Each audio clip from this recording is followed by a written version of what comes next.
السلام علیکم۔ تو دوستو چلیے آج آپ کو مریخ یعنی کہ مارس کے بارے میں کچھ انفارمیشن دیتے ہیں۔ تو دوستو مریخ ہمارے نظام شمسی میں سورج سے چوتھا سیارہ ہے۔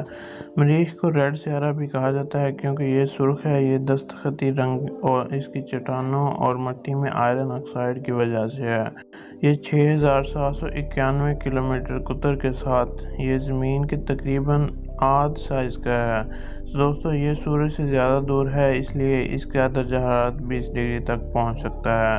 مریخ ہمارے نظام شمسی کے سب سے اونچے پہاڑ کا گھر ہے۔ تو دوستو آپ مریخ پر زمین سے 3 گنا زیادہ چھلانگ لگا سکتے ہیں۔ اس کی وجہ یہ ہے کہ سیارے کی کشش ثقل وہ قوت جو ہمیں زمین پر رکھتی ہے یعنی کہ گریوٹی اس کی بہت کمزور ہے۔ تو دوستو مریخ پر چاند کی بات کی جائے تو زمین کے مقابلے میں مریخ کے 2 چاند ہیں اور ہمارے زمین کا 1 چاند ہے۔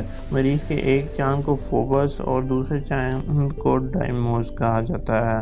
مریخ پر ایک دن 24 گھنٹے اور 37 منٹ کا ہے، ہمارے اپنے سیارے پر ایک دن سے تھوڑا سا لمبا۔ تاہم مریخ پر ایک سال تقریباً 2 گنا لمبا ہے جو زمین کے 687 دن تک جاری رہتا ہے۔ اس کی وجہ یہ ہے کہ سورج کے گرد اپنا مدار مکمل کرنے میں زمین سے زیادہ وقت لگتا ہے۔ تو دوستو کچھ عرصہ پہلے تک سائنسدانوں کا خیال تھا کہ مریخ کی سطح پر کوئی مائع پانی نہیں ہے، صرف چٹانیں، مٹی کی دھول اور برف وغیرہ ہے۔ لیکن خبر فلیش 2018 میں انہیں سیارے کے جنوبی قطبی آئس کیپ کے نیچے ایک جھیل کے ثبوت ملے۔ تو دوستو انسان ابھی مریخ پر نہیں گئے لیکن سائنسدانوں نے وہاں خلائی جہاز بھیجے۔ تو دوستو مریخ پر اترنے والا پہلا خلائی جہاز وائکنگ لینڈر تھا جو 1976 میں اس کی سطح کو چھو گیا تھا۔